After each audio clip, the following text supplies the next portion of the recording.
Just trying to make a quick video about installing a solid state contactor. As you can see, I've removed the old contactor, I've got the new base in place, and now I'm going to put the cover back on. Alright, now that we've got the contactor mounted in place, we've got it connected to its base, we're going to go ahead and start putting the wires. So this is our black for our low voltage. This is where your low voltage terminals are. You can put either one of the wires onto either one of these spade connectors. So we've got our power coming from our time delay brake. We've got our common coming from our 2-wire. We're going to land the common on here, and that's all you have to do for your low voltage wires. Now, let's see if I can try to keep this where it needs to be. And we're going to loosen up these terminals down here. I hope you see how easy this is, even trying to hold a phone and record it, so that you'll start using these solid state contactors. They look a little different, so they can be a little bit confusing, but they're not bad. Alright, so all the way to my right, my first terminal is for my line voltage. My second terminal is for line voltage as well.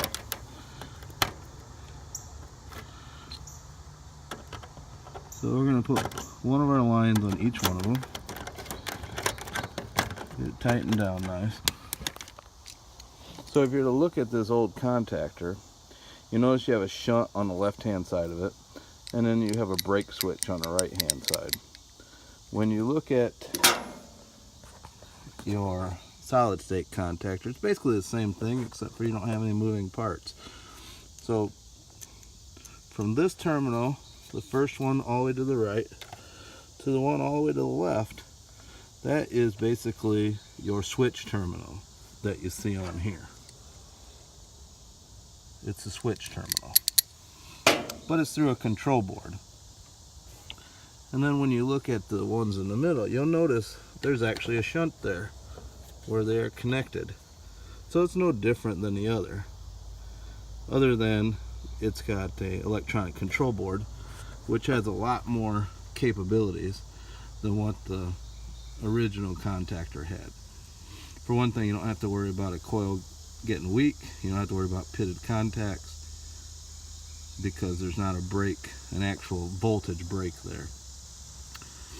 Alright, so now we're going to land the rest of our wires, and I might have to prepare them real quick.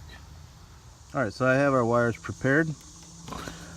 What I've done is, because we no longer have a bolt that we can wrap this around, it took off one of the legs.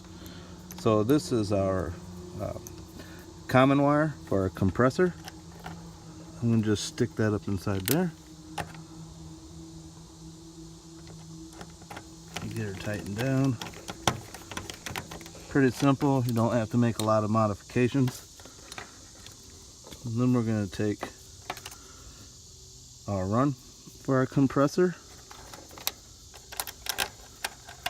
Put that on the other side of the contact. So orange is our common for our fan. Black is our run for our fan. So you see how I have those landed on there. And we got one more. We've got our red right here, which is our common to our capacitor. There we go. As you can see, there's 3 connectors in there, so it doesn't matter which one you landed on, provided you get them on the right part of the contactor. Alright, so I really like this product. It works really well. You won't have it chattering, and it's got brownout and short cycle protection. This unit already had short cycle protection, but it didn't have brownout protection. So you may be wondering what brownout is and why we should protect our unit from it. Brownout is a voltage drop below 180 to 80 volts. So if this contactor sees the voltage drop below 180 volts for more than 4 seconds during a call for compressor operation, then it drops out the compressor to protect it from low voltage, as well as and the compressor won't resume operation until it returns to a minimum of 190 volts. In addition to that, the sure switch will not attempt to start the compressor if line voltage is less than 187 volts. So that's just one of the nice features about it. Another thing that I like about it is the random start delay. So if it sees a brownout or a blackout, it'll delay a startup for 5 to 90 seconds before it's activated. The delay is meant to protect the compressor from cutting off and on, which will help the compressor to last much longer. Typically, if it sees a break in power, it's going to delay for 3 minutes. Now I can adjust that. Another thing that I like about it is the fact that it will give me some diagnostic, and it gives me the ability to do a test mode on the unit as well. I don't know if you can see it, but there's a test button right here, or right here. You can push the test button right here and it'll run it even if it's not calling for cooling.